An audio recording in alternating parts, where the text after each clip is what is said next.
परिंदों को मंजिल मिलेगी यकीनन, ये फैले हुए उनके पंख बोलते हैं, वो लोग रहते हैं खामोश अक्सर, जमाने में जिनके हुनर बोलते हैं। नमस्कार दोस्तों, मैं हूं आलोक और आप सभी का स्वागत है आपके अपने यूट्यूब चैनल ए के फॉर स्टडी में। तो दोस्तों, आज की इस वीडियो में हम लोग class 10th Hindi a term 2 के लिए वेरी इंपॉर्टेंट सब्जेक्टिव प्रश्न को देखेंगे, जो कि आपके आने वाले एग्जाम यानी कि 9 अप्रैल को जो हिंदी का पेपर होने वाला है उसमें आपका एग्जाम ये सारे प्रश्न देखने को मिलेगा। क्योंकि यहाँ पर जितने सारे क्वेश्चन हमने लिए हैं दोस्तों, आपका जो टर्म 2 का जो सिलेबस है उसमें जो कहानी और कविताएं हैं, जैसे कि छाया मत छूना, कन्यादान, जॉर्ज पंचम की नाक, नौबत खाने में इबादत और एक कहानी यह भी, इन सारे प्रश्नों का जो कि इन सारी कहानियों से और कविताओं से लिया गया प्रश्न है, जो कि आपके एग्जाम में डेफिनेटली पूछा जाएगा।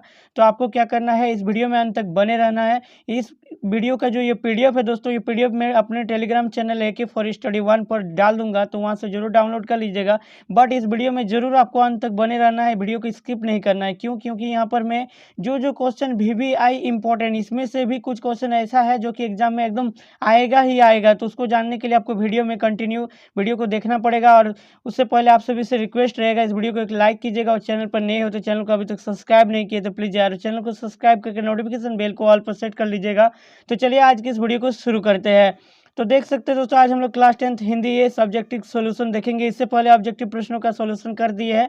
जितने भी कहानी आपका टर्म 1 में जो ऑब्जेक्टिव जिससे OMR सीट पर एग्जाम होने वाला, उन सारे प्रश्नों को का सॉल्यूशन वाला वीडियो अगर नहीं देखे हैं तो उस वीडियो को जरूर देखिएगा। उस वीडियो का डिस्क्रिप्शन बॉक्स पर लिंक मिल जाएगा। तो चलिए पहला सवाल जो कि आपका छाया मत छूना कविता की ओर से आ रहा है। तो फर्स्ट सवाल देख सकते हैं दोस्तों, कवि ने कठिन यथार्थ के पूजन की बात क्यों कही है? तो कठिन यथार्थ के पूजन की बात क्यों कहा है कवि ने? तो देखिए इसका आंसर यहाँ पर कुछ इस प्रकार से होगा। कवि ने कठिन यथार्थ के पूजन की बात इसीलिए कही है क्योंकि हर किसी को अपने जीवन में एक कठोर सत्य को सुनना और अपनाना पड़ता है। यहाँ कवि ये स्वीकार करने को कहते हैं कि आज के समय के विषम परिस्थितियों से बचकर कहीं नहीं भागा जा सकता है। जी हाँ दोस्तों, छाया मत छूना बहुत ही इंटरेस्टिंग जो पोएम है, कविता है, आप लोग पढ़े होंगे, तो उसका ही प्रश्न है। तो चलिए अब हम लोग नेक्स्ट, यहाँ पर मैं पूरे विश्लेषण के साथ इसको एक्सप्लेन नहीं करूंगा वरना वीडियो लेंदी हो जाएगा। तो आप लोग इतना समझ लीजिएगा। और मैं जो यहाँ पर वेरी इंपॉर्टेंट क्वेश्चन जो मैं यहाँ पर प्रोवाइड कर रहा हूँ सभी के सभी इंपॉर्टेंट है, प्रीवियस ईयर में भी पूछा गया है, आप लोग चाहे तो मिला भी सकते हैं। और साथ में आपके मॉडल पेपर में भी ये क्वेश्चन है। तो चलिए सेकंड नंबर क्वेश्चन देखिएगा, भाव स्पष्ट कीजिए। जी हाँ दोस्तों, भाव स्पष्ट करने के लिए पूछा जा सकता है। जैसे क्वेश्चन है, प्रभुता का शरण बिंब केवल मृग तृष्णा है, हर चंद्रिका में केवल एक रात कृष्णा है। जी हाँ दोस्तों, ये जो क्वेश्चन है बहुत ही इंपॉर्टेंट सवाल है। इसका भाव क्या होगा? देखिए इस पंक्ति में कवि गिरजा कुमार माथुर जी के कहने का मतलब यह है कि मनुष्य अपने सुख, समृद्धि, मान सम्मान और धन दौलत आदि के सुख को पूरा करने में लगा है। सुख केवल कुछ समय के लिए है। वैसे ही जैसे एक रेगिस्तान में एक प्यासे को पानी की आस में सूर्य की रेत में पड़ी चमक को पानी मान लेता है, लेकिन उसके पास पहुंचने पर उसे धोखा ही होता है। जी हाँ दोस्तों, रेगिस्तान जब जाइएगा तो रेगिस्तान में क्या होता है, बहुत दूर से देखिएगा तो रेत में लगेगा कि वहाँ पर पानी है, बट वो धोखा रहता है, वो पानी नहीं रहता। ठीक उसी प्रकार से हम लोग मनुष्य के जीवन में क्या होता है, हमेशा सुख के पीछे पड़े रहते हैं, बट वो सुख कुछ ही समय के लिए होता है। तो इसीलिए अपना समय अपना वर्तमान को व्यतीत करने के लिए बता रहा है, ना ही पीछे की बातों को याद करना। छाया मत छूना यानी कि बीते हुए समय को याद नहीं करना है। इस कविता के माध्यम से कवि गिरजा कुमार माथुर जी द्वारा बहुत इंपॉर्टेंट बात कहा गया है, लेकिन उसके पास पहुंचने पर उसे धोखा ही होता है। बिल्कुल ये सही बात है। इसीलिए कवि कहते हैं कि वास्तविकता को प्रसन्नता से स्वीकार करो और अपने अतीत के सुख को याद करके भ्रम में मत पड़ो। मतलब अगर आप अतीत में आपका सुख था और अभी दुख है तो उसको याद करके कुछ भी नहीं होने वाला है, अन्यथा दुख और अधिक बढ़ जाएगा। तो बिल्कुल बहुत ही इंपॉर्टेंट सवाल है, ये क्वेश्चन आपको जरूर एग्जाम में पूछे जाएंगे। प्रश्न 3 देखिएगा, यहाँ क्वेश्चन नंबर 3, छाया शब्द यहाँ किस संदर्भ में प्रयुक्त हुआ है, कवि ने उसे छूने के लिए मना क्यों किया है? तो ये क्वेश्चन आप लोग VVI क्वेश्चन है, इसे जरूर याद कर लीजिए। अगर याद भी नहीं करने की जरूरत है, आपको समझ, क्योंकि एग्जाम में लिखा रहता है दोस्तों, परीक्षार्थी यथासंभव अपने शब्दों में उत्तर लिखे। तो आपको क्या करना है, याद नहीं करना है बिल्कुल भी, आपको समझ के रखना है ताकि आप उसका आंसर कर पाइएगा। तो चलिए यहाँ पर इसका आंसर कुछ इस प्रकार से होगा, यहाँ छाया सुख से भरे अतीत की यादों के प्रतीक के रूप में प्रयुक्त हुआ है। छाया मत छूना यानी कि बीते हुए समय में अगर आप बहुत ही सुखी थे, अभी आपके साथ दुख भरा समस्या चल रहा है, तो उसको याद करने के लिए मना कर रहा है। क्यों? क्योंकि यहाँ कवि ने छाया को छूने के लिए मना इसीलिए किया है क्योंकि बीते हुए समय के सुख समृद्धि क्षणों को याद करने पर वर्तमान के दुख और भी बढ़ जाते हैं। बिल्कुल सही बात है। चलिए नेक्स्ट सवाल देखेंगे। यहाँ पर नेक्स्ट क्वेश्चन आ रहा है, कविता में विशेषण के प्रयोग से शब्दों के अर्थ में विशेष प्रभाव पड़ता है, जैसे कठिन यथार्थ। कविता में आए ऐसे अन्य उदाहरण छांट कर लिखिए और यहाँ भी लिखिए। ये क्वेश्चन उतना इंपॉर्टेंट नहीं है, बट ये क्वेश्चन प्रीवियस ईयर में एक बार पूछा गया था, इसीलिए मैंने यहाँ पर कवर किया है। देख सकते हैं, एक रात कृष्णा, इसका मीनिंग पूछा है तो इस टाइप से भी पूछ सकता है। इसका मतलब होता है यहाँ एक रात, कृष्णा मीन्स होता है रात दोस्तों, एक रात। यह शब्द रात की काली प्रतिमा यानी कि अंधकार को दर्शाता है। नेक्स्ट यहाँ पर देख सकते हैं सुरंग सुधिया, यानी कि इसका मीनिंग हो जाता है सुहावनी। हिंदी में भी डिक्शनरी जैसा इंग्लिश जैसा मीनिंग रहता है कुछ कुछ वर्डों का, जो कि मीनिंग आपको याद करके रखना पड़ेगा। यहाँ यादों को रंग बिरंगे और मन को मोह देने वाले रूप में प्रस्तुत किया गया है। देखिए शरद रात, शरद रात मतलब वो रातें जो सर्दी से भरी होती है, शरद रात। दुधिया हथ किसे कहेंगे, तो दुधिया हथ मीन साहस, साहस टूटता दिखाई देना। चलिए नेक्स्ट सवाल, और ये क्वेश्चन तो आपका एग्जाम में आएगा, ये डेफिनेटली इसको आप लोग लिख के रख लीजिए और इसे जरूर पढ़ लीजिएगा। मृग तृष्णा किसे कहते हैं, कविता में इसका प्रयोग किस अर्थ में हुआ है, तो इसका आंसर देखिए, जब ज्येष्ठ के महीने में रेगिस्तान में कड़कड़ी धूप की तिरछी किरणें रेगिस्तान की रेत या कहीं दूर सड़कों पर पड़ती है, तब वहाँ पानी के होने का एहसास होता है। जी दोस्तों, रेगिस्तान जब जाइएगा तो कुछ इसी प्रकार से नज़ारा देखने को मिलेगा, लगेगा कि कुछ दूर में पानी है, बट वो पानी नहीं रहता है, वो भ्रम रहता है। लेकिन पास आने पर पता चलता है कि वहाँ कुछ नहीं है। इस छल की स्थिति को मृग तृष्णा कहते हैं। यह शब्द कृति प्राप्त सुख समृद्धि धन दौलत और इज्जत सम्मान आदि के अर्थ के लिए प्रयुक्त किया गया हुआ है, यहाँ पर देख सकते हैं। नेक्स्ट यहाँ पर आप सभी देखिएगा, इंपॉर्टेंट यहाँ पर इसका आंसर दिया है, इस क्वेश्चन का देखिए, इसका देखिए ये क्वेश्चन आपका, इसका क्वेश्चन ही नहीं है, इसका आंसर वो उसी के साथ बीती तासी विसार दे आगे की। चलिए इसको छोड़ दीजिए। यहाँ पर देखिए क्वेश्चन नंबर 7, कविता में व्यक्त दुख के कारणों को स्पष्ट कीजिए। मतलब इस कविता में जो दुख स्पष्ट किया गया है, छाया मत छूना, इसमें किस दुख को बताया गया है उसके बारे में लिखना है। ये क्वेश्चन आपको एग्जाम में जरूर पूछे जा सकते हैं। छाया मत छूना कविता में कवि ने मनुष्य की हरदम कुछ न कुछ पाने की इच्छा को ही दुख का मूल कारण माना है। यानी कि हम लोग मनुष्य जाति एक ऐसा प्राणी है जो कितना भी सुख आ जाए फिर भी हम लोग सुख के पीछे ही लगे रहते कि, और अगर किसी के पास ज़्यादा धन है वो और सोचेगा कि मेरे पास और थोड़ा आ जाए। अगर किसी के पास 2 पहिया वाहन रहेगा तो वो चाहेगा मेरे पास काश 4 पहिया वाला वाहन रहता। तो मनुष्य का जो इच्छा है कभी भी पूर्ण तो नहीं होता है। इस कविता के माध्यम से कवि गिरिजा कुमार माथुर जी द्वारा यही चीज़ बताया गया है। मनुष्य मन में उत्पन्न कामनाओं लालसाओं की पूर्ति के लिए हरदम कड़ी मेहनत करता रहता है, और जब उससे तृप्ति नहीं मिलती तो दुख को छोड़ के उसे कुछ भी प्राप्त नहीं होता है। जैसे ठीक समय पर जो कार्य पहले सोच रखा हो उसके वैसा ना होने पर भी दुख होता है। मतलब जो समय पर, जैसे अभी आप लोग का एग्जाम चल रहा है, तो अगर आप लोग अभी नहीं पढ़िएगा तो इसका जो बाद में पछतावा करके कोई फ़ायदा नहीं होने वाला है। इसीलिए आप लोग मन लगा के पढ़िए, आपका एग्जाम के बाद तो फिर आपका रिजल्ट बेहतर होने ही वाला है। आपके विचार से माँ ने ऐसा क्यों कहा कि लड़की होना पर लड़की जैसी दिखाई मत देना। ये जो कहा, ये आपका कन्यादान से लिया गया सवाल है। ये वेरी वेरी इंपॉर्टेंट सवाल है जो कि आपके एग्जाम में डेफिनेटली आएगा। इसे लिख के रख लीजिए क्योंकि ये बहुत बार पूछा गया सवाल है। देखिए, माँ ने ऐसा इसीलिए कहा क्योंकि वह लड़कियों पर हो रहे शोषण से उसे बचाना चाहती है।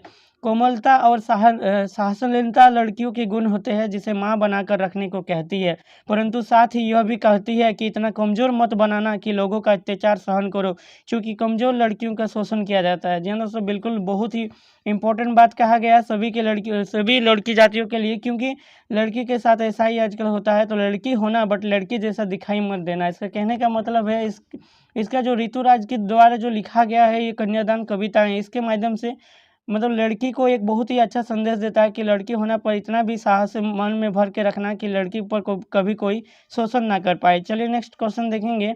ये भी आपके लिए बहुत ही इंपॉर्टेंट सवाल रहेगा आपके एग्जाम में। आपके विचार से माँ ने ऐसा क्यों कहा कि लड़की होना, क्वेश्चन एक मिनट, ये तो रिपीटेड हो गया, ये बता ही दिए है। चलिए नेक्स्ट क्वेश्चन यहाँ पर देखिए, आग रोटियां सेकने के लिए है, जलने के लिए नहीं, इसका मतलब क्या है। इसका मतलब पूछे जा सकते हैं आपके एग्जाम में। इन पंक्तियों में समाज में स्त्री की किस स्थिति की ओर संकेत किया गया है। तो देखिए ध्यान दीजिए, पंक्तियों द्वारा समाज में स्थित स्थितियों की कमजोर स्थिति को दर्शाया गया है। स्त्रियों पर किए गए शोषण को समझाने की कोशिश की गई है। कभी कभी वह इस शोषण से मुक्ति पाने के लिए स्वयं को आग में झोंक देती है। बहुत बार जो कि लड़की का जो ससुराल में क्या होता है दोस्तों कि वहाँ पर बहुत ज़्यादा उसके साथ शोषण किया जाता है, तो उसमें क्या आत्महत्या कर लेते, कभी कभी अपने आप में आग लगा लेते हैं, या फिर तो यही संदेश देना चाहते हैं कन्यादान कविता के माध्यम से ऋतुराज जो इसका लेखक है, और अपने जीवन को समाप्त कर लेती है। तो ये बिल्कुल लड़की होना पर लड़की जैसा दिखाई मत देना, इससे बहुत इम्पोर्टेंट संदेश देने का प्रयास किया है। देखिए, माँ को अपनी बेटी अंतिम पूंजी क्यों लग रही थी, इसी का सवाल है। और ये भी सवाल आपका वेरी वेरी इंपॉर्टेंट सवाल है, आपका मॉडल पेपर में भी है और ये क्वेश्चन आपका जरूर एग्जाम में पूछे जाने वाले हैं। माँ को अपनी बेटियां अंतिम पूंजी इसलिए लग रही थी क्योंकि उसके जाने के बाद वो बिल्कुल अकेली रह जाएगी। उसके सुख दुख के साथी में अकेली ही थी, जिसके साथ में अपने निजी जीवन की सभी बातें बांटा करती थी। अपनी सबसे प्रिय वस्तु अपनी बेटियां अपनी पूंजी में दूसरों के हाथ में सौंपने जा रही थी। तो बिल्कुल ये बहुत ही इंपॉर्टेंट। यहाँ पर नेक्स्ट सवाल देख सकते हैं, इसी कविता के माध्यम से माँ ने बेटी को क्या क्या सीख दी है। तो देखिए दोस्तों, माँ ने कन्यादान के बाद अपनी बेटी को विदा करते समय निम्नलिखित सीख दी है। जब भी एक माँ अपनी बेटी को कन्यादान के समय विदाई करते हैं तो ससुराल भेजते समय एक चीज़ सीख देते हैं जो कि यहाँ पर मौजूद है। वो ससुराल में दूसरों द्वारा की गई प्रशंसा से अपने रूप सौंदर्य पर गर्वित ना हो जाए। मतलब कोई अगर उसका प्रशंसा करे तो उस पर ज़्यादा गर्व करने के लिए मना किया है। आग का उपयोग रोटियां पकाने के लिए करना, स्वयं को जलने के लिए नहीं। मतलब अगर किसी का ससुराल में अगर उसके साथ शोषण किया जाता है तो ऐसा नहीं कि आग में अपने आप को जला ले, बल्कि रोटियां सेकने के लिए। उसका दुरुपयोग अपने जलने के लिए मत करना। वस्त्र आभूषणों के मोह में फंसकर इनके बंधन में न बंध जाना। नारी जैसे गुण बनाए रखना पर कमजोर मत पड़ना। चलिए नेक्स्ट क्वेश्चन हम लोग देखेंगे। यहाँ पर देख सकते हैं, आपकी दृष्टि में कन्या के साथ दान की बात करना कहाँ तक उचित है। ये भी सवाल बहुत ही इंपॉर्टेंट है। जो भी सवाल यहाँ पर हम बता रहे हैं दोस्तों, ये इसी से आ जाएगा आपका एग्जाम में डेफिनेटली। आपको और कोई क्वेश्चन और कोई बुक पढ़ने का जरूरत नहीं है। यह पीडीएफ मेरा टेलीग्राम चैनल पर अपलोड हो जाएगा इस वीडियो के अपलोड होने के कुछ देर बाद ही। तो आप लोग जरूर डाउनलोड कर लीजिएगा, सारे के सारे आंसर एक बार पढ़ लीजिएगा, समझ लीजिएगा और एग्जाम में जाके छाप देना है। मेरी नज़र में कन्या के साथ दान की बात करना बिल्कुल भी उचित इसलिए नहीं है क्योंकि दान किसी वस्तु का किया जाता है परंतु मनुष्यों का नहीं। कन्या कोई वस्तु तो नहीं है, उसका अपना एक अलग अस्तित्व है, उसकी अपनी इच्छाएं हैं। दान देने के बाद वस्तु से हमारा कोई संबंध नहीं रह जाता, परंतु कन्या का संबंध अपने माता पिता से हमेशा बना रहता है। चलिए नेक्स्ट यहाँ पर देखेंगे दोस्तों, जो कि यहाँ पर आपके क्वेश्चन है, नौबत खाने में इबादत, इस कहानी से लिया गया सवाल है। ये भी बहुत ही इंपॉर्टेंट सवाल है। यहाँ पर एक नंबर क्वेश्चन जो यहाँ पर आया है, फादर की उपस्थिति देवदार की छाया जैसी क्यों लगती थी। तो देखिए, फादर बुल्के बहुत ही इंपॉर्टेंट यहाँ पर, फादर बुल्के की व्यक्तित्व देवदार के वृक्ष के समान विशाल था। वे सभी पर अपना वात्सल्य लुटाते थे। उनकी कृपा की छाया उनके शरण में आने वाले हर व्यक्ति पर छाई रहती थी। अपनी आशीष से लोगों को भर देते थे। वे पारिवारिक उत्सवों एवं साहित्यिक गोष्ठियों में शामिल होकर पुरोहित जैसे प्रतीत होते थे। उनकी छाया सुखद होती थी, यही कारण है कि उनकी उपस्थिति देवदार की छाया जैसी लगती थी। देवदार दोस्तों यहाँ पर एक पेड़ का नाम है जो कि साल का पेड़ जैसे कहा जाता है। यहाँ पर नेक्स्ट सवाल आ सकते हैं, ये भी इम्पोर्टेंट है। फादर बुल्के भारतीय संस्कृति के एक अभिन्न अंग है, किस आधार पर ऐसा कहा गया है। तो देखिए, फादर बुल्के भारतीय संस्कृति के अभिन्न अंग रहे हैं। वे भारतीय संस्कृति की गहरे रुचि लेते थे। भारतीय संस्कृति से प्रभावित होकर ही वे भारत में चले आए थे। यही उन्होंने कोलकाता और इलाहाबाद में रहकर पढ़ाई किए हुए वे भारतीय संस्कृति के प्रतीक श्री रामचंद्र एवं तुलसीदास के अनन्य भक्त थे। उनका जीवन भारतीय संस्कृति के मूल्यों के अनुरूप था। उन्होंने हिंदी से लगाव था, उन्हें भारतीय संस्कृति के सभी बातें प्रिय थे। चलिए नेक्स्ट यहाँ पर ये भी सवाल आपको आ सकते हैं, पाठ के आए उन प्रसंगों का उल्लेख करें जिनसे फादर बुल्के का हिंदी प्रेम प्रकट होता है। तो देखिए, निम्नलिखित प्रसंगों से फादर बुल्के का हिंदी प्रेम प्रकट होता है। फादर बुल्के ने हिंदी में एमए किया। जी हाँ दोस्तों, फादर बुल्के जो कि हिंदी में एमए किया था। प्रयाग विश्वविद्यालय के हिंदी विभाग में रहकर 1950 में अपना शोध प्रबंध हिंदी में पूरा किया। विषय था ब्लू वर्ल्ड का हिंदी रूपांतरण नीलपंखी नाम से किया। अंग्रेजी हिंदी शब्दकोश तैयार किया। बाइबल का हिंदी अनुवाद किया था और हिंदी को राष्ट्रभाषा बनाने के लिए जोरदार पैरवी की। जी हाँ दोस्तों, फादर बुल्के का बहुत बड़ा इंपॉर्टेंट रोल है हमारा, जो कि भारत का राष्ट्रीय भाषा हिंदी बनाने में। नेक्स्ट सवाल आ सकता है, ये इंपॉर्टेंट, इन सारे सवालों में से ही आपका एग्जाम में क्वेश्चन आएगा। इस पाठ के आधार पर फादर बुल्के की जो छवि उभरती है उसे अपने शब्दों में बताएं। तो देखिए, फादर कामिल बुल्के एक आत्मीय सन्यासी थे। वे ईसाई पादरी थे, इसीलिए हमेशा एक सफ़ेद कपड़े धारण करते थे। उनका रंग गोरा था, चेहरे पर सफ़ेद झलक दिखाई देती हुई भरी दाढ़ी थी, आंखें नीली थी, बाहें हमेशा गले लगाने को आतुर दिखती थी। उनके मन में अपने परिजनों और परिचितों के प्रति असीम स्नेह था। वे सबको स्नेह, सांत्वना, सहारा और करुणा देने में समर्थ थे। देखिए, लेखक ने फादर बुल्के को मानवीय करुणा की दिव्य चमक क्यों कहा है? ये क्वेश्चन बहुत बार पूछा गया है और आपका मॉडल पेपर में भी ये क्वेश्चन है। तो इसे तो आप लोग भाई इसे ज़रूर कर लीजिएगा, क्योंकि ये सवाल आपको कहीं न कहीं अगर वो इन चैप्टर का जो भी सवाल आएगा तो 1-2 सवाल करके ही आएगा सारे चैप्टर से, तो सारे सवालों को एक बार ज़रूर पढ़ लीजिएगा। आपके डिमांड पर ये वीडियो बना रहा हूँ, तो आप लोग अभी तक चैनल को सब्सक्राइब नहीं किए तो प्लीज़ चैनल को सब्सक्राइब जरूर कर लीजिएगा। और हिंदी ए का ये सारा है। अगर आप लोग हिंदी बी के स्टूडेंट हो तो आप लोग कमेंट कीजिएगा, हिंदी बी का भी मैं बहुत जल्द वीडियो अपलोड करने वाला हूं।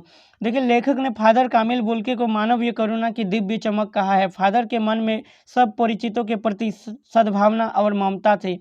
वे सबके प्रति वात्सल्य भाव रखते थे। वे तरल हृदय के थे। वे कभी किसी से कुछ चाहते नहीं थे, बल्कि दूसरों को मदद करते थे। वे हर दुख में साथी प्रतीत होते थे और सुख में बड़े बुजुर्गों की भांति व्यवहार करते थे।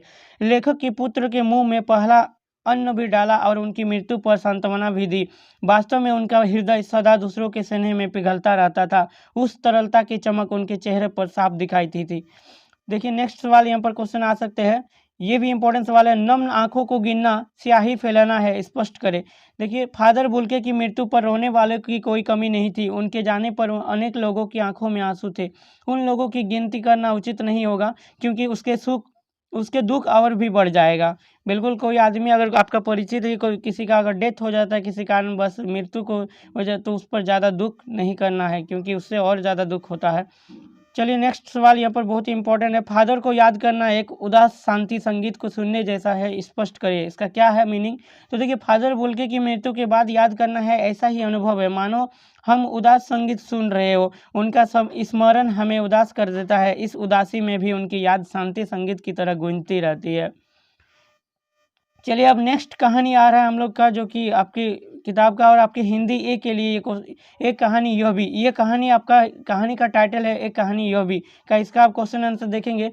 लेखिका के व्यक्तित्व पर किन किन व्यक्तियों का और किस रूप में प्रभाव पड़ा है? तो देखिए, जो इसका लेखिका है, जो राइटर, तो उसके बारे में बताना है। तो लेखिका के व्यक्तित्व पर उनसे 2 साल बड़ी उसकी बहन सुशीला, पिताजी हिंदी प्राध्यापिका शीला अग्रवाल का पिताजी के घनिष्ठ मित्र डॉक्टर अंबालाल जी का प्रभाव पड़ा। पिताजी से उन्होंने घर और समाज दोनों जगह प्रतिष्ठा बनाए रखने की विचारधारा को अपनाया। हिंदी प्राध्यापिका शीला अग्रवाल ने उनमें पुस्तकों के चयन के साथ साथ साहित्य और साहित्यकारों में रुचि उत्पन्न की।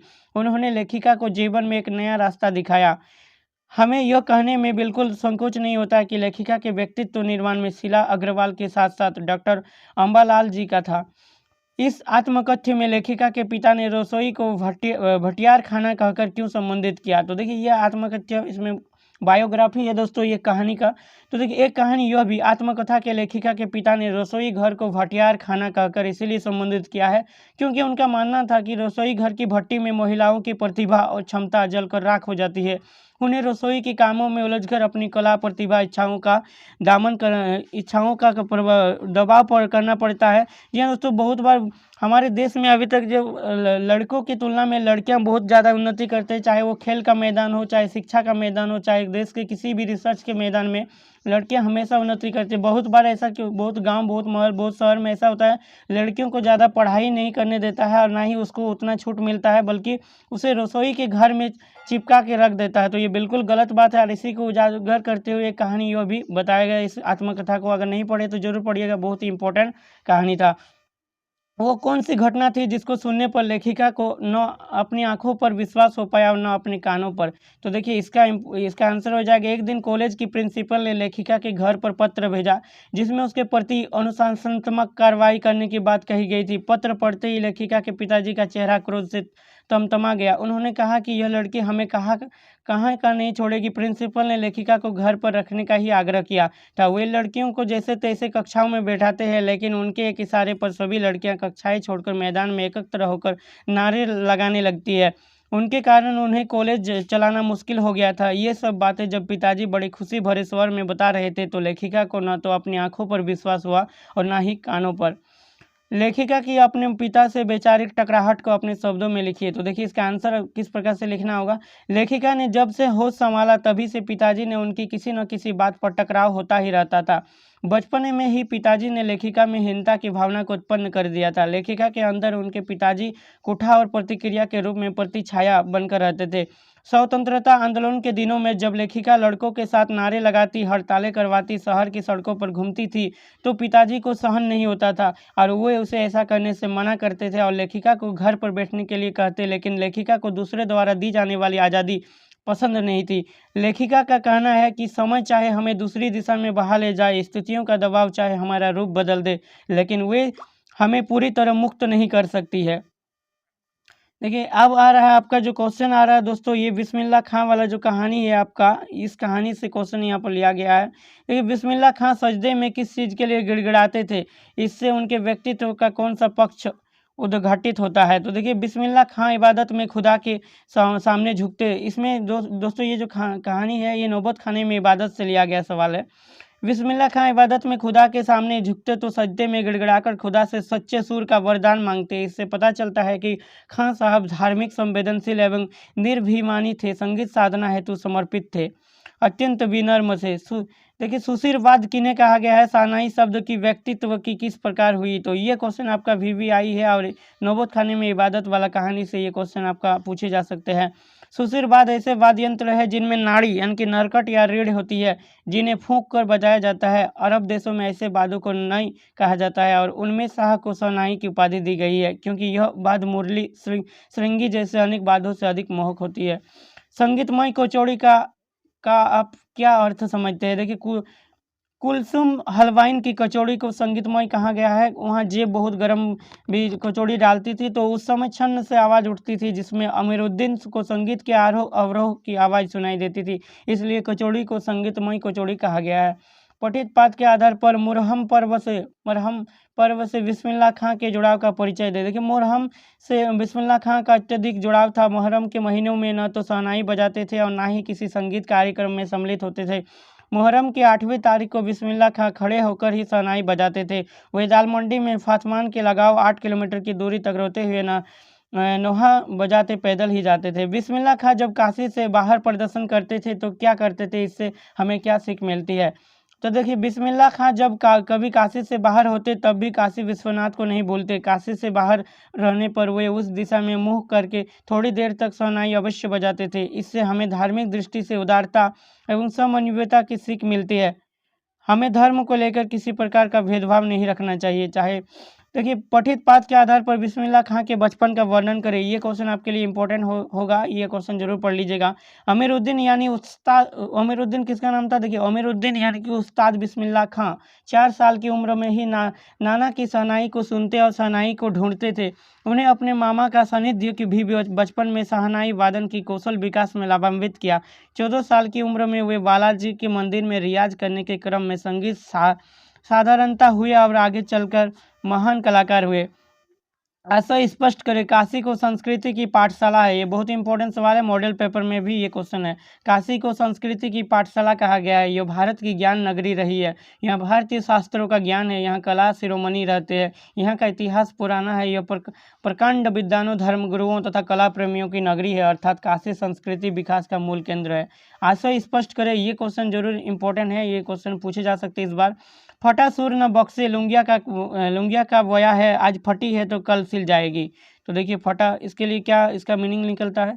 बिस्मिल्लाह खां प्राय खुदा से दुआ मांगा करते थे कि वो उन्हें सच्चा सुर बख्श दे जो संगीत की कसौटी पर हर दृष्टि से पूर्ण तथा खरा है। एक दिन जब उनकी शिष्या ने उनकी फटी लुंगी को बदलने का आग्रह किया तो उत्तर देते हुए कहा कि लुंगी तो सिली या बदली जा सकती है, पर सुर सुरीला होना चाहिए, बेसुरा नहीं। बिस्मिल्लाह खां का मतलब बिस्मिल्लाह खां की शहनाई। एक कलाकार के रूप में बिस्मिल्लाह खां का परिचय पाठ के आधार पर दे, अथवा एक कलाकार के रूप में बिस्मिल्लाह खां का परिचय नौबत खाने में इबादत शीर्षक पाठ के आधार पर दे। तो ये क्वेश्चन आपके लिए इंपॉर्टेंट है, ये जरूर आएगा। बिस्मिल्लाह खां एक उत्कृष्ट कलाकार थे। शहनाई के माध्यम से उन्होंने संगीत साधना को ही अपना जीवन मान लिया था। शहनाई वादक के रूप में भी वो अद्वितीय पहचान बना लिए थे। बिस्मिल्लाह खां का मतलब है बिस्मिल्लाह खां की शहनाई। शहनाई का तात्पर्य बिस्मिल्लाह खां का हाथ से आशय इतना भर कि बिस्मिल्लाह खां की फूंक और शहनाई की जादुई आवाज़ का असर हमारे सिर चढ़कर बोलने लगता है। खान साहब की शहनाई से 7 सुरताल के साथ निकल पड़ते थे। इनका संसार सुरीला था। इनकी शहनाई में परवरदिगार गंगा मैया उस्ताद की नसीहत उत्तर पड़ती थी, खां साहब और शहनाई एक दूसरे के पर्याय बनकर संसार के सामने उभरे। अब देखिए जॉर्ज पंचम की लाट की नाक, तो जॉर्ज पंचम की नाक इस कहानी से भी क्वेश्चन आपका है। बहुत सारा इंपॉर्टेंट क्वेश्चन यहाँ पर प्रोवाइड कर दिए है, आगे मैं यहाँ पर एक्सप्लेन नहीं करूँगा और ना ही पढ़ूंगा। तो जॉर्ज पंचम की नाक का जितने सारे यहाँ पर, जैसे कि यहाँ क्वेश्चन देख सकते हैं, अखबारों ने जिंदा नाक लगाने की खबर को किस तरह प्रस्तुत किया, ये क्वेश्चन इंपॉर्टेंट है आपका। उसके बाद जॉर्ज पंचम की नाक लगाने वाली खबर के दिन अखबार चुप क्यों थे। जॉर्ज पंचम की नाक के अन्य प्रश्न में से ये क्वेश्चन जरूर इंपॉर्टेंट है, पूछे जा सकते हैं। जॉर्ज पंचम की नाक का क्या उद्देश्य है, आखिर इसका क्या उद्देश्य था। जॉर्ज पंचम की नाक पाठ का क्या संदेश है। जॉर्ज पंचम की नाक की सुरक्षा के लिए क्या क्या इंतजाम किए गए थे। तो ये दोस्तों बहुत ही इंपॉर्टेंट सवाल है, ये जॉर्ज पंचम नाक वाला इस बार इस क्वेश्चन को पूछे जा सकते हैं। तो जॉर्ज पंचम से जितने सारे क्वेश्चन था, इंपॉर्टेंट क्वेश्चन जो आपके एग्जाम में डायरेक्ट पूछे जाएंगे, तो सारे क्वेश्चन को मैंने यहाँ पर प्रोवाइड कर दिए। आप लोग सारे के सारे जितने कहानी है आपका, कहानी कविता जैसे छाया मत छूना, कन्यादान, जॉर्ज पंचम की नाक, नौबत खाने में इबादत, एक कहानी यह भी, सभी का यहाँ पर क्वेश्चन के साथ आंसर भी प्रोवाइड कर दिया है। इस पीडीएफ को पाने के लिए अभी तुरंत Telegram channel AK for study 1 join कीजिए, वहाँ पर आप सभी को इसका पीडीएफ भी मिल जाएगा। बट एक बात यार, इस वीडियो को अंत तक देखे, यहाँ तक अगर देखे अभी तक चैनल को सब्सक्राइब नहीं किए है तो हमारे चैनल को सब्सक्राइब करके फटाफट चैनल में जुड़ जाइएगा, क्योंकि इस चैनल के द्वारा मैं आप सभी के लिए हमेशा हेल्पफुल कंटेंट लाने का प्रयास करता हूँ और करता रहूँगा। और साथ में हमारे टेलीग्राम चैनल पर जरूर जुड़ जाना है। टेलीग्राम अगर यूज नहीं करते तो व्हाट्सअप ग्रुप भी आप लोगों के लिए ऑलरेडी बना के रखे हैं, तो व्हाट्सअप ग्रुप में व्हाट्सअप पर भी ज्वाइन कर सकते हैं, जिसका लिंक इस वीडियो के डिस्क्रिप्शन बॉक्स पर मिल जाएगा। और किस प्रकार का कंटेंट, किस प्रकार का वीडियो चाहिए, इसका भी कमेंट में मुझे सजेशन दे सकते हैं। तो बस इस वीडियो में इतना ही, तब तक के लिए take care, bye bye, thanks for watching and best of luck for your upcoming exams.